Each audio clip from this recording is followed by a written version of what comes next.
thank you for being here today. Yeah, happy to be. Yeah. I'm delighted at the chance to have this conversation. I have a few questions here on your professional journey, your leadership philosophy, and your personal life before we open it up to questions from audience and Twitter. As Dean Salona mentioned, you've been incredibly generous with your time at the GSB. This is the fourth View from the Top session that you are a part of, which must be some form for a record. Since the last time you were here at View from the Top, which was in 2011, the big decision that you made was to become the CEO of HP. This was not an easy job. In fact, this is what Forbes magazine had to say about it. Meg stepped into a mess. HP stock had tumbled 42% in the year before. Arch rival Dell was gaining ground, and HP seemed powerless to stop it. HP had squeezed out its 4 previous CEOs. Whitman's immediate predecessor lasted just 11 months. What made you decide to take on the role? Yeah, so it's a good question. As Garth had mentioned, I had lost the race for governor. And one of the things that's interesting when you lose a political race, unlike anything else you do, the day you lose, the next day you have nothing to do. No meetings, nothing. You're sitting alone, and none of your friends call you because they feel so badly for you. And so it was February, and I was trying to figure out what I was going to do next. And it was one afternoon, I was sitting at home, and my husband, who's a neurosurgeon here at Stanford, came into the living room, or into our family room, at 4 o'clock. He got home early, and I was sitting there watching Ellen DeGeneres. And my husband looked at me and goes, "Oh, this is really not good. This is really not good." And like as if on cue, the next day, Mark Andreessen called to see if I'd like to sit on the board of HP. And I thought, fabulous, this is great. What could go wrong? 12 minutes from my house, incredibly well-run company. I'll be on the tech committee. It'll be great fun. Well, of course, 9 months later, the company was in a big challenge. And at first I said no, but was ultimately persuaded by the fact that companies like HP matter, in my view. They matter to Silicon Valley. I would argue they matter to California. They matter to the United States, and frankly, they matter globally. We are an incredibly important corporate citizen across the world. For example, we're the second largest private employer in Costa Rica. I think we're the third largest private employer in the Czech Republic. So it matters what happens to this company. And I thought, you know what, maybe I can make a small contribution to reviving HP and its place in Silicon Valley and in the tech world. So ultimately decided to take it on. And in some ways, probably the biggest advantage I had was I was not a freshman CEO. Had I been a freshman CEO, I think I might have been completely overwhelmed by what happened here. But the good news is I'd been a CEO for 10 years. I kind of knew how things worked. I understood how Wall Street worked, and I think was more effective than I would have otherwise been if this was my first rodeo. And you've spoken about understanding what is going on right within an organization as you join it. Yes. What was going right at HP, and what had to be fixed?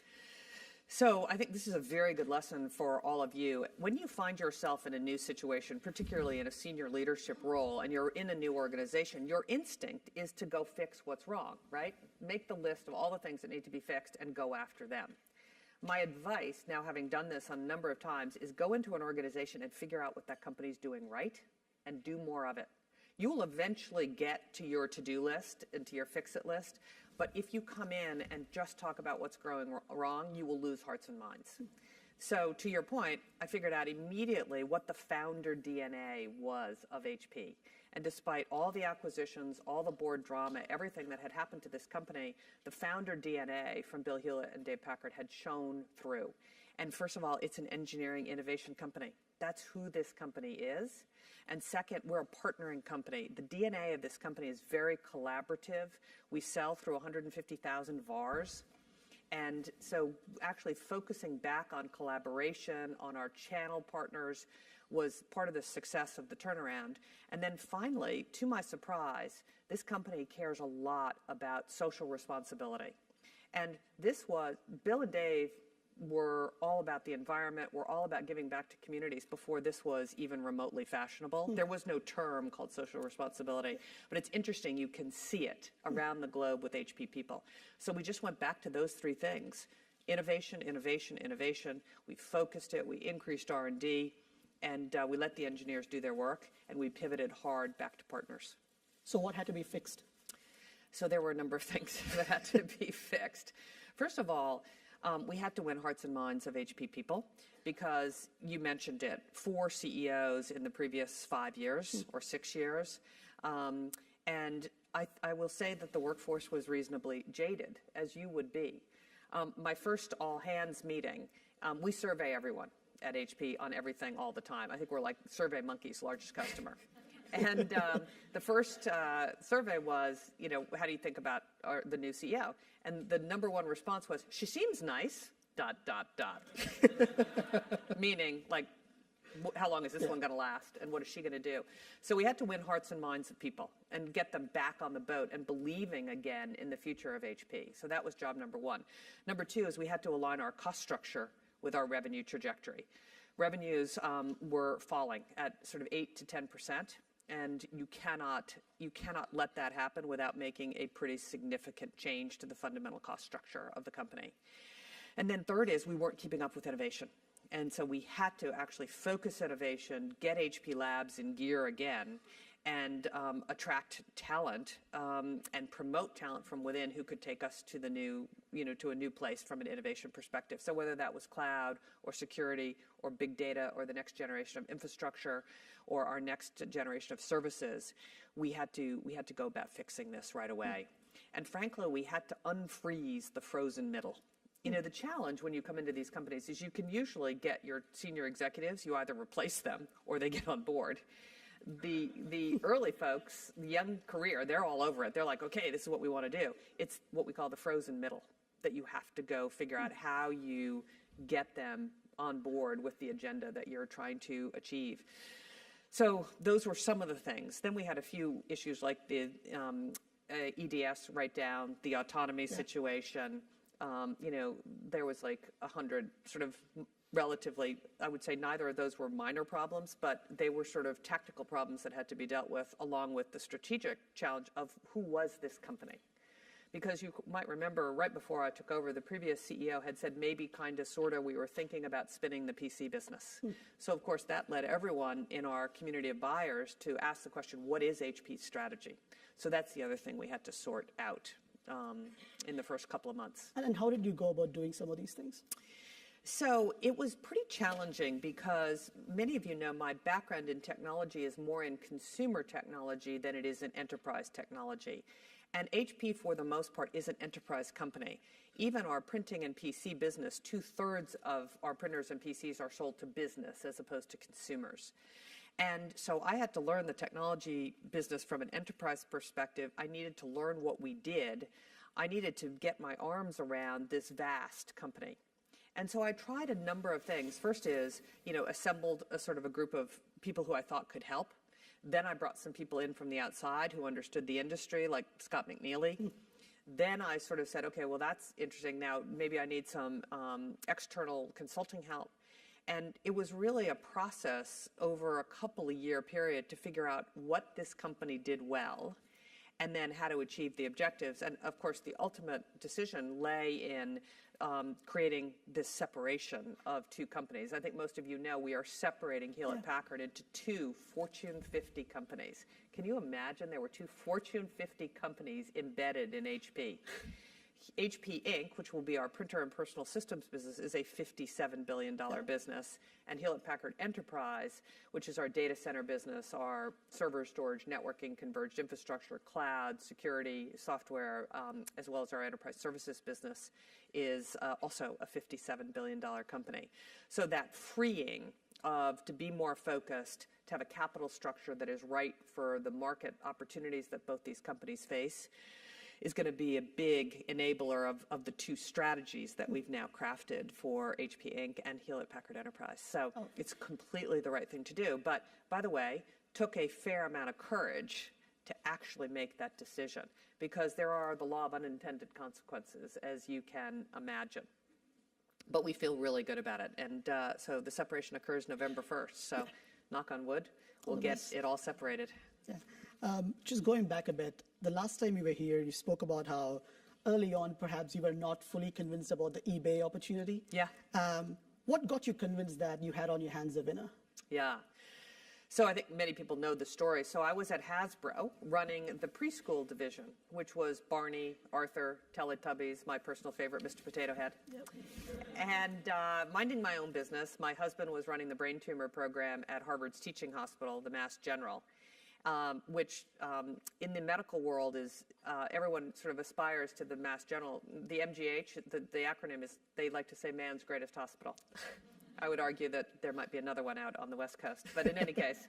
And I got a call from a headhunter about joining this no-name internet company called eBay, and I said, no, I'm not moving my husband and 2 boys 3,000 miles across the company. We're not doing this. And he called back 3 weeks later, and he said, Meg, I'm begging you to come meet with the founder. And I didn't want to make the headhunter mad. I thought, I certainly do not want this job, but I might want his next job, and so I will put myself on a plane. And so I came out and spent the day with Pierre Omidyar and Jeff Skoll. And at the end of the day, I called my husband from San Francisco Airport, and I said, hun, we should do this. And the reason was what I saw in my long years in the consumer space, if you can see 2 things in a company, then you have liftoff. Number one is, does that consumer product or service enable you to do something you could not do before in a real and meaningful way? So in my Procter & Gamble days, whiter white, fresher breath, cleaner teeth, in a meaningful way. But what I saw at eBay was it enabled people to make connections and to trade without regard to time and distance. So for example, if you used to be a collector of Civil War memorabilia, you could only do that in your town. All of a sudden, you could collect across the country and across the globe. It made an inefficient market efficient. And there was price discovery through the auction format. So that's one thing. So I saw right away real, meaningful things you could not do before. And then I figured out people had made personal connections. They had an affinity for eBay. People had met their best friends on eBay. They had connected over a shared area of interest. You could argue eBay was the first social networking company because there was a deep connection over a shared area of interest. And collectors were the first to come to eBay. And collectors, when you have a passion for something like glass or teapots or Barbies or whatever it happens to be, people think you're a little weird, right? Not everyone understands a passion for teacups. But when you find other people who love teacups, then you have this incredible connection. And so I saw real features and functionality and an emotional connection to the company. And I said to my husband, I said, this thing is going to be big. I never dreamed it would be as big as it was. But I said, this is what you look for in a career in consumer products and services. A lot of us in the audience are moving from sort of non-technology backgrounds into leadership positions in technology, not unlike how you perhaps went into eBay with not a lot of experience in technology businesses. What advice would you have for us who try to do that? So I think a couple things. One is business principles apply regardless of the industry. I spend a fair amount of time with my CEO colleagues, and we laugh because business is business. Honestly, whether you're at Procter & Gamble, at Twitter, at HP, at Wells Fargo Bank, at Caterpillar Tractor, the principles are exactly the same. What I will say, in technology, you need to either end up as a deep technologist or you need to surround yourself with deep technologists, because there is an element of being able to see around corners, to be able to see what is next. And so if you are not from a technology background and you're not an engineer, you need to find the people in your organization who will help you plot the technology path and the technology vision. And so that's probably the advice. And then you've just got to ask the questions. You cannot be embarrassed to ask a question about something. And by the way, the technologists will see what you're made of. They will try to sort of ferret you out as a pretender. And so better not to be a pretender would be my advice. I'll tell you a little story. So there was the CTO at eBay, a really very talented guy named Mike Wilson, who had written the second version of eBay, who was Skippy on the boards at night, was sort of the community builder. And he was not entirely, he was actually enthusiastic when I came, but you might recall we had a very severe outage at eBay in June 10th at 5 o'clock in 1999. I remember it like it was yesterday. Anyway, early on in my career, before that at eBay, I was trying to figure out how much, because we had outages all the time, and I was trying to figure out how much capacity we had in the system.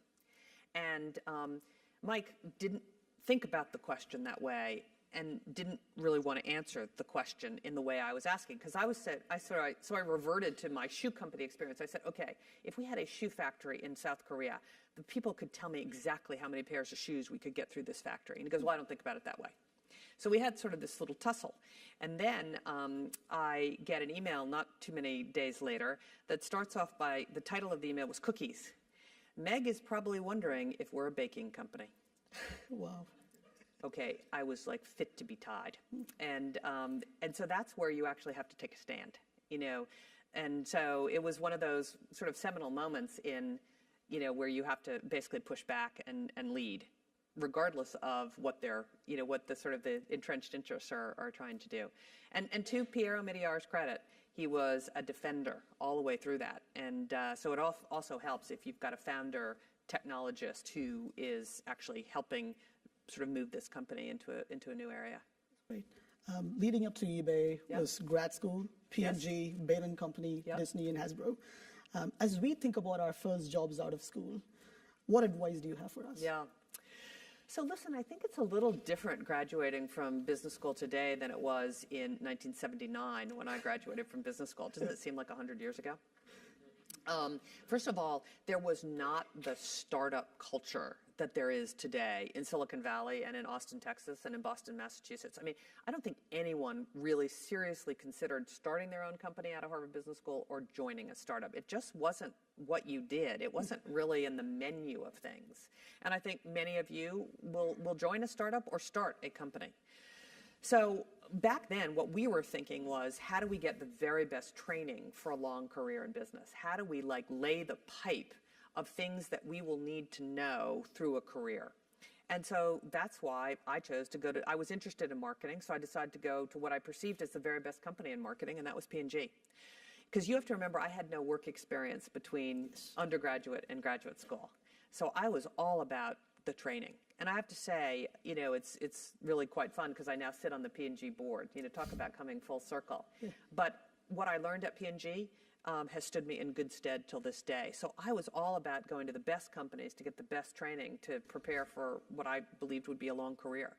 You know, today, if I was doing it, I don't know what I would do. I have to say my 9 years at Bain was some of the best experience I've ever had. You know, just learned everything about, you know, cost competition, competitors, you know, strategy. I mean, again, everything that I learned at Bain those 9 years, I deployed at eBay and also, frankly, at HP because we had to figure out what our strategy was. Yeah. So, you know, I think you have to sort of live in the times in which you graduate. It's a very different environment than it was. And, you know, listen, it's hard to know exactly what I do today because I don't see I see the opportunities that you have, but it's that balance between showing up at a startup versus getting a little bit more laying of pipe that's going to set you up in good stead. But the great thing about it is today is there's no harm, no foul. Okay, so you graduate from business school, you join a startup, and it doesn't work. It's inconvenient, but it's not the end of your life. You know, when I joined eBay, you know, I said, look, what's the worst thing that can happen? It doesn't work out, and then I go get another job. So, you know, I think you have to have the appropriate level of risk-taking for your personal situation, for your personality, and for what the opportunities are. This might be a good opportunity to perhaps pivot and talk a bit about your leadership philosophy. Yeah. You have the reputation of someone who goes by the maxim, run to the fire, yes. Don't hide from it. Yes. What were the key factors when you were growing up that contributed to who you are today? So you mean like K through 12 kind of growing up? Pretty much. So listen, I was probably that generation of women who was really at the beginning edge of women going to business school and frankly to law school and to medical school. Yes, there were precursors to me, but we were the first generation that sort of arrived in real numbers. And but real numbers is a relative thing. My first year class at Procter & Gamble had 100 brand assistants, of which 4 were women. And so my mother, I think, was very instrumental in convincing my sister and I, and frankly my brother, that we could actually do anything that we set our minds to. And I'll tell you a little story. Some of you may have heard it. So my mother, during World War II, really wanted to, help with the war effort, but there weren't just a ton of opportunities for women. So she decided to join the Red Cross. And they said, this class of women, we're going to deploy you to the Pacific, to New Guinea. And so she got on a troop ship from San Francisco to New Guinea with like 1,000 women on a troop ship. They get to New Guinea, and the base commander greets this group of women and says, hey, we have a shortage of airplane mechanics and truck mechanics. Which of you would like to volunteer? Okay, my mother had never looked under the hood of anything, I promise you. But she sort of looked around and she said, well, seems like this is where the need is greatest. And so she raised her hand. And the long and short of this is 4 years later, she was a fully certified airplane mechanic and a fully certified truck mechanic. And she brought that to us as kids. She said, listen, if I can figure out how to be an airplane mechanic, you can do anything you want to do. So I think it was that sort of encouragement. And then I have to say team sports was a really formative experience for me. I played team sports from the time I was a little girl right through college, and it was incredibly formative in terms of, I think, how I lead. So the courage to take on anything was born very early. And one would argue that courage is a really important character, I think, in business. You also have to be smart about it. One could argue that the courage to run for governor was not probably the most informed set of courage. So you have to be careful. But I think risk-taking was born early on. I mean, going to HP was a risk. Yeah. Running for governor was a risk. Frankly, going to eBay was a risk. Yeah. Some of them worked out. One of them didn't. Let's talk about that a bit. Yeah. What led you to... Let's talk about that. What led you into politics, and what did you learn when you didn't win? Yeah. So let's see, how much time do we have? So what led me was that I'd always been interested in politics, and had a chance to work on my friend Mitt Romney's campaign. So my boss at Bain & Company for 10 years was Mitt. And I guess he's coming here in 3 or 4 weeks. Really exciting. So I had watched him run for senator, run for governor, and then ultimately run for president. And then when he lost the first race for presidency, I'd been quite involved with his campaign, and I signed on to John McCain's campaign as a business person. And so I'd been interested in politics. And then I saw what challenges this state faced. And it's hard to remember, but in 2010, we had about $168 billion budget deficit. The school system had degraded here dramatically, still is. So in 1956, the public school system in California was number 1 rated in the country. It's now number 49 out of 50 states. All kinds of challenges around water that we see today. It was completely clear in 2010 that we had to take action around the infrastructure in water. And so I thought, given my business background, given sort of the problem-solving nature of what we're all trained to do, I actually thought that I could potentially be an example of the citizen democracy, which is you go do something and then go into business, go into politics, and maybe go back. So that's why I decided to do it. And what did I learn? Okay, lesson number 1 is you should probably not run as a Republican in a state that is largely Democratic. Okay, you actually need to do the math and then believe the math. So that was sort of one problem. For those of you who are outside of California, it's basically 60% Democrat, 40% Republican. There's a huge chunk of independents, but the independents lean one way or the other. So you sort of start with a challenge. And then secondarily, there is something to be said for people who have spent their career in politics. I'm not arguing it's the right thing, but just like I have spent my career in business, and instinctively I know things by breathing because I've done it for so long. When you are in politics, there is instincts about that. And I didn't have any of those instincts because I had never done it before. And so I think it's just important to recognize that experience does matter here. And have you noticed that politicians rarely answer directly the question that they are asked? It is not because they're bad people. It's not because they don't know the answer to the question. It's because there is no percentage in answering those questions. Because one way or another, you're either gaining or losing votes. And so there is a reason that politicians act the way they do. As citizens, it sort of drives us crazy. I made some cardinal errors, which I actually answered the question. And so, listen, it was a terrific experience. It made me much tougher. I have a very thick skin for the press. You know, when I came to HP, this is a great story, there was a fair amount of criticism about me coming to HP. In fact, there was one headline that I remember, which is, Silicon Valley is howling with laughter that Meg is the CEO of HP. And the board, who had asked me to do this, we had a board meeting that first day, and so they're reading all this press, and they're feeling a little bit badly for me. And I'm reading the press, and I said, okay, do not feel bad, because this is the best press I have had in 2.5 years. So it's all kind of relevant. I mean, it's all kind of, relevant to what your frame of reference is. And I will say we should be very grateful to people who run for office, because it is the hardest thing I have ever done. It is 100 times harder than running HP. On our worst days, running for governor was much, much more difficult. So we should all celebrate our colleagues and people who are willing to put themselves forward, because there is nothing like having your name on the ballot. You can't actually imagine it until you do it. So a lot of really, really good learnings. Thank you. And stepping back a bit, how did you think about building a personal brand throughout your career? Was that a conscious crafting process, or it just happened by being authentic to who you are? How does that work? Yeah, I didn't think a lot about this. I'm not sure when I graduated from business school there was this notion of a personal brand. I just kind of went in and did the job that I was asked to do.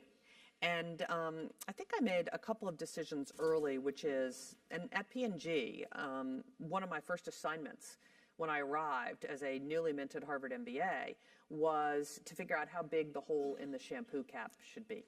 Wow. And I'm thinking, okay, this is a shampoo company. Don't they have people who do this? And this cannot be the first time that they are encountering this question. And I almost went to my brand manager and said, okay, this is like a really stupid assignment, and how about we just skip the formalities here and we get into something that is meaty. I went home that night and decided better of it. And I actually flipped over. I said, okay, I'm going to do the very best job that has ever been done figuring out how big the hole in the shampoo cap should be. I did focus groups, I did quantitative testing, and I wrote the best memo that has ever been written on this particular subject. And what it taught me was that sometimes you just need to buckle down and do what you are being asked to do, particularly early on in your career, even though it seems idiotic. And what was really going on here is P&G was trying to teach us how to get things done at P&G, right? They did actually know the answer to the question, but they were trying to teach you about how things got done, about how to write memos, about how quantitative analysis actually did yield. I mean, a lot of business problems do yield to analysis. So I think the personal brand was perhaps just, actually doing the very best job I knew how to do in over time, a reasonably authentic way. Because you guys are all who you are.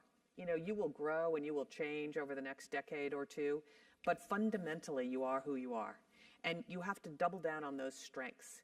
There's a lot of consulting firms who will say, how do you shore up what is real weaknesses? My view is you do have to have some competency in things that are not your core, but actually, what is your zone of genius? What do you do really, really well? And often that is what you like to do. And so actually sort of that authentic, knowing what you love to do, knowing what you're good at, I would say it wasn't part of my personal brand because I didn't think about it that way, but that's actually in some ways what I fell into. Thanks.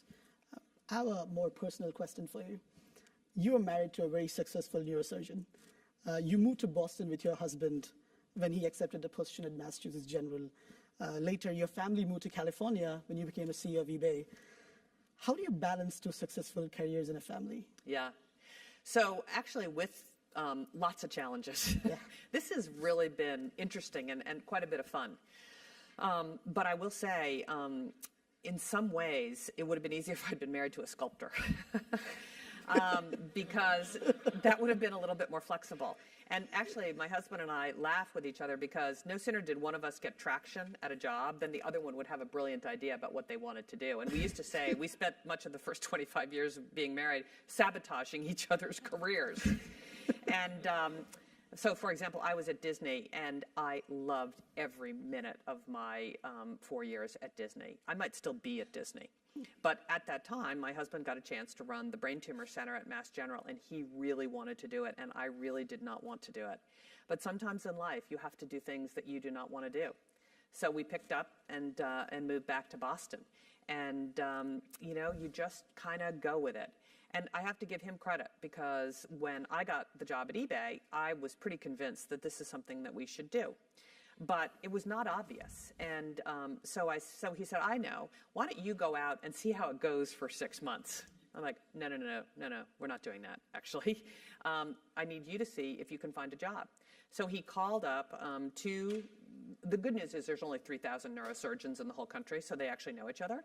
So he called up Gary Steinberg, who runs neurosurgery here at Stanford, and a colleague up at UCSF. And I know how this conversation went with Gary Steinberg, which was, my wife wants to go to this no-name internet company. You don't have a job, do you? And this is where fate comes in. What Gary said is, you know what, I'm opening a search for the head of the brain tumor program today. You can have it if you want it. So it never actually happens that way.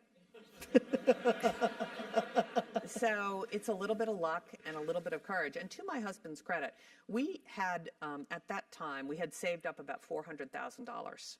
And what I did is actually took that money and invested it. I actually bought my options out at eBay.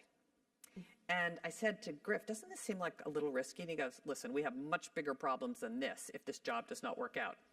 So, so he was completely game. And so we moved out here, and we lived in Oak Creek Apartments. Do you know Oak Creek Apartments? Yeah. And we had a 2-bedroom apartment. And that second bedroom, do any of you know those apartments? The second bedroom is really small. In fact, the master bedroom closet is bigger than the second bedroom. And our 13-year-old lived in the master bedroom closet for a year because it was a bigger room. And so we had our 10-year-old in the second bedroom and our 13-year-old in the master bedroom closet. So, you just do stuff. And, really, it's just been great fun. I know a lot more about medicine than I ever would have. He knows a lot more about business, and we just traded off. And, you can't ever look back and say, woulda, coulda, shoulda. You just kind of go. And you always have to remember, this is a question we ask each other, which is, what is the worst thing that can happen? Okay, it's like not that bad. You get another job. And so that sort of sustained us. But I have to say, it was wild. There were many times where it was just wild in terms of raising 2 teenagers, 2 boys, trying to run, a neurosurgery career or a business career. There are always trade-offs here. And anyone who tells you that there are not trade-offs is either superhuman or they're not telling you the truth. And you can decide which one. How do you decide when you have trade-offs? Again, you try to do the most important thing. So what I concluded early on in my career was that it was very difficult to be the perfect wife, the perfect mother, the perfect CEO, the perfect hostess, the perfect charity person. You cannot do this. And I decided, long ago that I would really focus on my job and my family, and that I couldn't do a lot of these other things. I've said this many times, my house does not look like Martha Stewart just left. It's, everything's a trade-off. If I could wear a uniform to work every day, I would. I love Elizabeth Holmes. Do you know Elizabeth Holmes? She wears the exact same thing every single day. I can completely relate to that. You've got 10 black turtlenecks, 10 black pants, 10 black jackets, and you just change them out. It's like brilliant. I wish I'd thought of it. That's great fashion advice. So, something has to give here. And then we would just make the decisions about what seemed to be the most important. And we did make a rule that we tried one of us to be home every night for dinner, Monday through Thursday. And then we tried to all be home Friday, Saturday, Sunday. And we would only do things if the kids could come on the weekends. So, you just make trade-offs and you do the best you can. And there's no perfect way to do it. And I have many friends who were in my class at Harvard Business School, in my class at Princeton, who decided to stay home full time. And, everyone has to make the decision that you need to make that's right for you. And there's no textbook. There's no manual. You just have to kind of figure it out as you go along. So it's hard. It's hard. But great fun. This would be a good time to open up the floor to questions from the audience and Twitter. We have 2 mics, Ryan on this side and Michelle on the other. If you have a question, please raise your hand and keep your hands raised so that they can spot you. You can also tweet your questions using hashtag GSBVFTT, especially if you're up there. And Caroline up front would ask those questions for you. Let's actually start with a question from Twitter. So Meg, you are often viewed as a trailblazer for women in leadership. Is it more difficult to be a woman in business and technology or a woman running for political office? I would say woman running for political office. It is very, very difficult. And I'll tell you why. And as you know, I'm a Republican, but I happen to actually have a lot of regard for what Hillary Clinton has accomplished. Because in business, here's the really good news about business. There are results. Okay, every quarter, you're gaining or losing market share. You have a return on invested capital. Your sales are growing. There's something that you can anchor on. In politics, when you're running, and frankly, even when you're a politician, the results are much less clear. So I think it's easier for women and minorities and everyone when there are results that you can point to. So I have to hand it to the women who are in politics because the results are not as clear.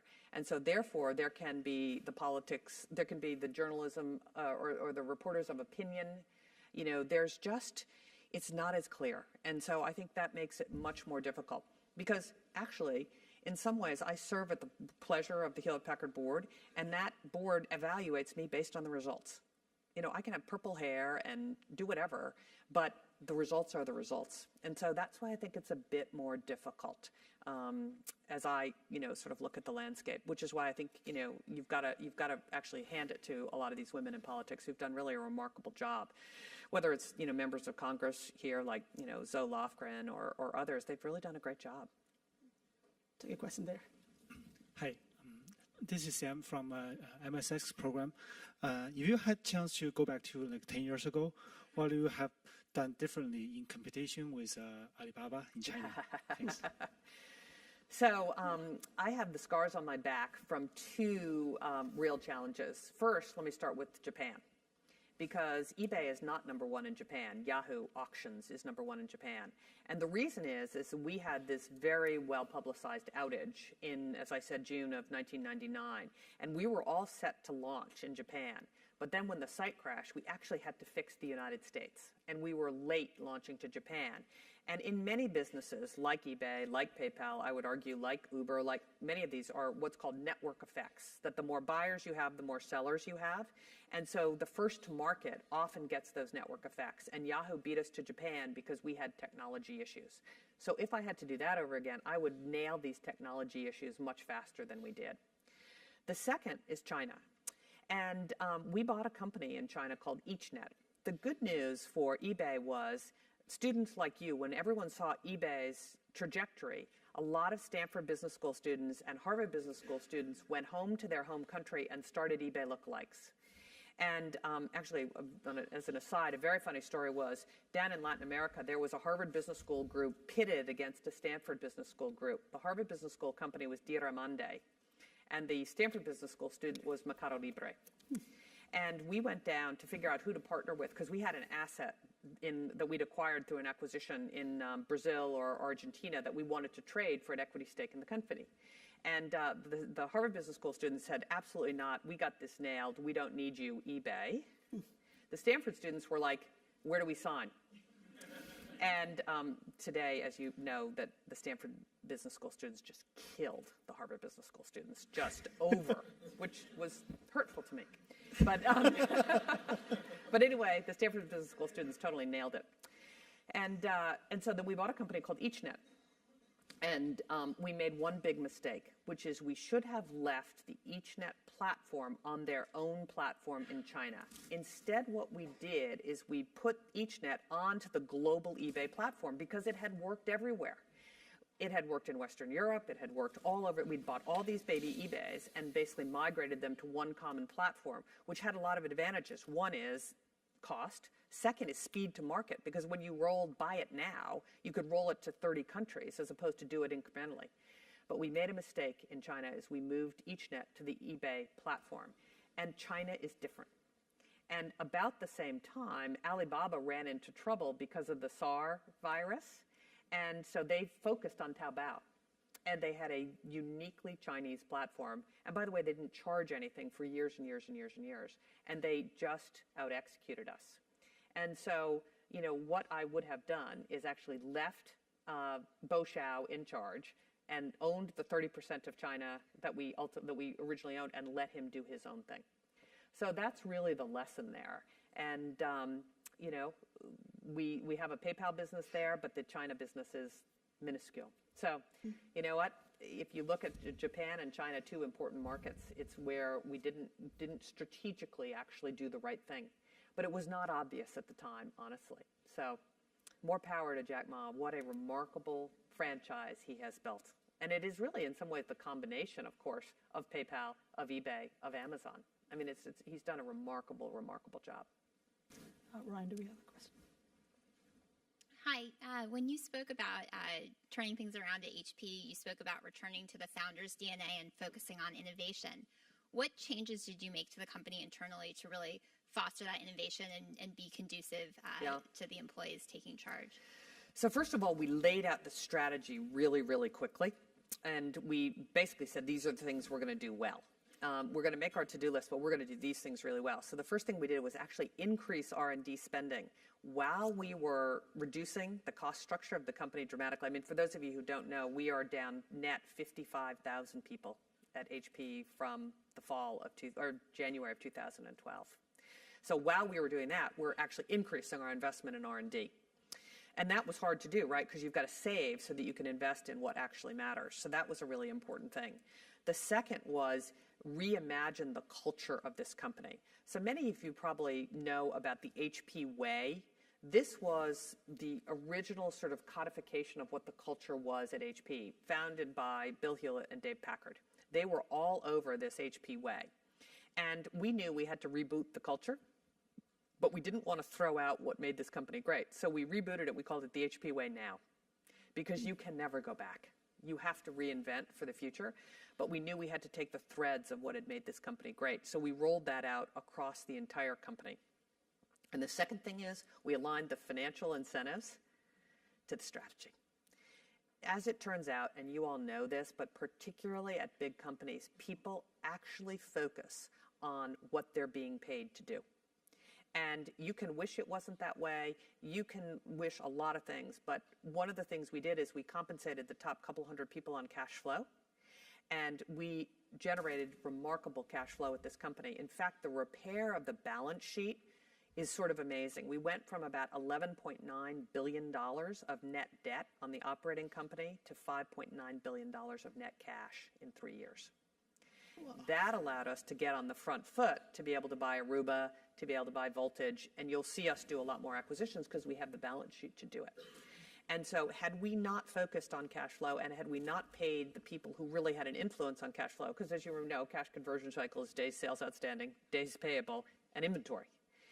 And it was just amazing to watch this battleship turn.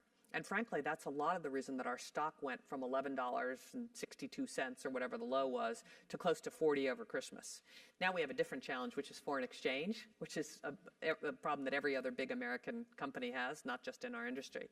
But you've just got to focus on what are the most important things and how do you incentivize that. So I would say increasing R&D spending, focusing R&D spending, celebrating the engineers, celebrating innovation, pivoting back to the customers and the channels, and then focusing on the things that will make the biggest difference from a financial perspective. Because there's a sort of an interesting flywheel here, which is if you can improve the results. Remember back to what I said to the other woman about results actually matter? If you can improve the results, that gives customers, employees, and the street confidence, which enables you to sell more, which enables you to do better, which starts this positive flywheel going, which allows you to, and by the way, the sort of external view of how well you're doing is the stock price. So going from $11 or $12 to close to 40 made a big difference in sort of the esprit de corps. We created $40 billion of market cap.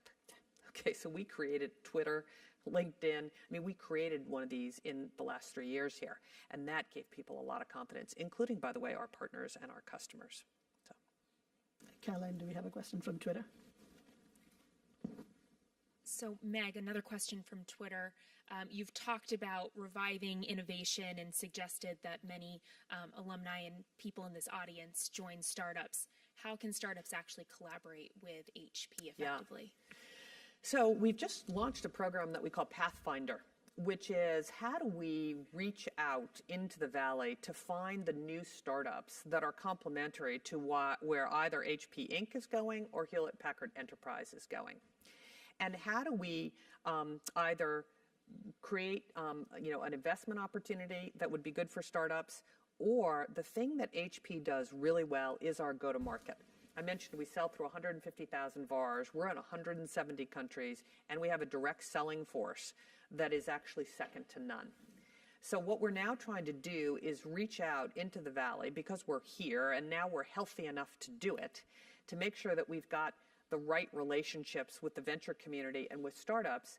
So to the extent that there are startups that are enterprise focused on the Hewlett-Packard Enterprise side, or 3D printing focused on the other side, how do we make the investments and then decide when it might be the right thing to open our go-to-market? Now, we can't go to market with lots and lots of startups. We've got a huge portfolio we've got to sell, but every once in a while we can make a bet on a startup that enables them to be part of a solution that we sell and allows a startup to take advantage of our go-to-market. So that's the way we're thinking about it. And for the first couple of years, when you do a turnaround, there is pacing and sequencing. There is only so much a company can do, even a company as big as HP. If you do not focus on the small number of things that matter, you are not going to turn your enterprise around. And so while this was something I wanted to do when I first got here, it was literally all hands on deck on a small number of things to make sure that we got the turnaround underway. So that's how we're sort of hoping we're going to tap into this ecosystem. And ultimately, as I said, we have got to acquire more innovation than we do today. Listen, organic innovation will always be number one, but we have to be more acquisitive, I think, as a technology company in one of the greatest technology dislocations I've seen in my career. Michelle, can you take a question? Hi, Meg, thank you for your time. My name is Kristen. I'm a second-year MBA student here. Earlier, you give an example about how one can do to lose hearts and minds. Yeah. I was wondering, can we talk about how one can do to win hearts and minds? Yeah. And specifically, do you think the approaches need to be different when you're starting out your career post-MBA as a junior person versus someone in a senior position? Thank you. So it's a very good question. So listen, I think how you win hearts and minds and how you become a trusted colleague is the same when you're the CEO as when you're a new person, and that is do what you say you're going to do. And one of the very first things I said I was going to do at HP was I was going to figure out whether we should sell this PC group, and we were going to do it in 30 days. And I did. And so there was very early on, it was set them up, knock them down. And my advice to all of you is say what you're going to do. If you join a startup or you join an established company, say what you mean what you say, and get it done without a lot of stuff. And so that's the first thing. The second is, and this I learned from politics, when you are trying to win hearts and minds of a big company like HP, there's something I learned in politics, and that is called symbolic value. So you might remember when Jerry Brown won the election, he did something actually that at first I thought was not very smart, and then I thought it was genius. You might recall he decided to take away cell phones from about half the civil servants in the name of narrowing the budget gap in the state of California. Okay, the intellectual, the left brain Meg, said that is the dumbest thing I've ever seen. The cell phone budget for the state of California is 0.001% and will not make a difference. But actually what he was communicating to the electorate is, I'm on it. And if you had asked a citizen in the state of California when he did that, they would have said, Jerry Brown is on this cost thing. He is taking cell phones away from the civil servants. One could argue he should have unplugged the landlines, but it doesn't matter. The point was he had a lot of symbolic value. Watch politicians. So much of what they do is symbolic value. The State of the Union address, the guests that the president has in the gallery is all symbolic value. So I learned that. So when I came to HP, I said, what is the thing that we can do that will show the company that this is going to be different? And the very first thing we did is tore down the executive parking lot with the commando fence and the barbed wire around it. And everyone walks in the front door just like everyone else. The second thing we did is I tore out all the wood-paneled offices in the executive area of HP, and we all sit in cubicles, just like every other cubicle worldwide in HP. And we never actually had to publicize this. 330,000 HP people knew this within about 32 and a half seconds. And so it's not substantial. Okay, ripping out the cubicle or ripping out the wood-paneled office didn't actually do anything.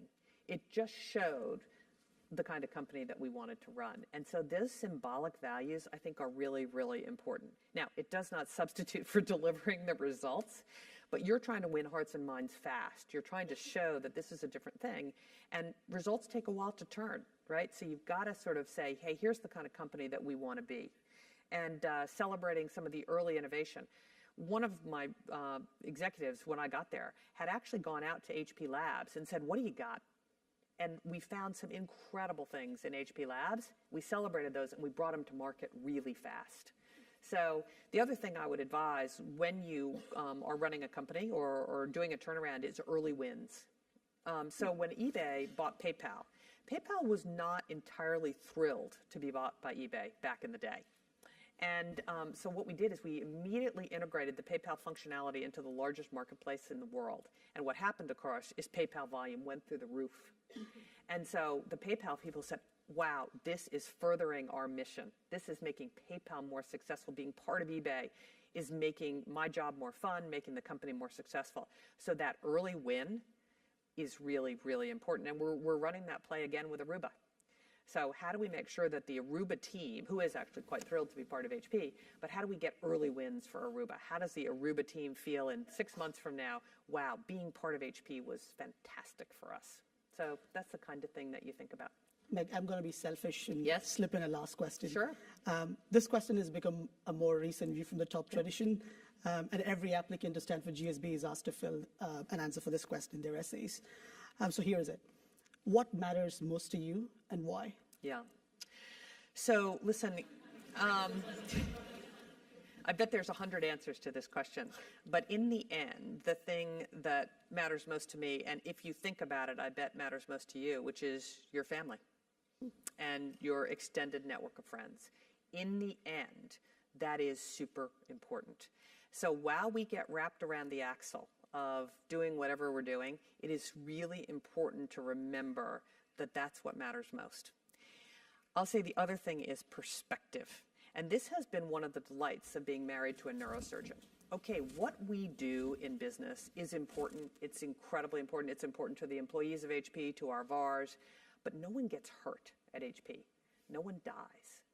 And so remembering what's really important is, I think, critical. And I'll tell you a little story, which I've told on a number of occasions. So one of my closest friends from Harvard Business School, who was in my section, had a great career in Los Angeles and has 2 children who are about the same age as my children. And her 24-year-old went into the Green Berets and was killed in Afghanistan in June. So when things seem pretty tough, remember your 24-year-old did not get killed in Afghanistan. So I think you've just got to remember what actually matters here. And it's great to be wrapped up in work. It is terrific. But in the end, that is the perspective of what is really, really important here, honestly. And I will say, when I lost the governor's race, it was hard to have that perspective because it's woulda, coulda, shoulda. If I'd done this, if I'd done that, maybe it would have turned out differently. In the end, nothing really bad happened. I lost the governor's race. And my family was intact. My husband was, you just have to remember. And then last but not least, I would say your reputation. You have to be known as high integrity, doing what you say, saying what you mean, because everything can go away. And if you still have your integrity intact, and so often at eBay, at HP, I often ask, what is the right thing to do here? And it's challenging because the right thing to do is quite different in different cultures. And I always used to say to our teams, it may be different in different countries, but if your mother or your father or someone you love, your children, were reading the New York Times and they knew what you were doing, would they be proud? Or if they were sitting in the eve of the conference room watching the decision-making process, would they be proud of you? And that's the ultimate question. Whether you're, from Asia or from Latin America or from Europe, usually having that notion of what would your parents think transverses all those cultural norms about what's acceptable and what's not. So I think those are the three things that I'd point to right away. Meg, thank you so much for being You're here. entirely This is welcome. great. Thank you. Thank you.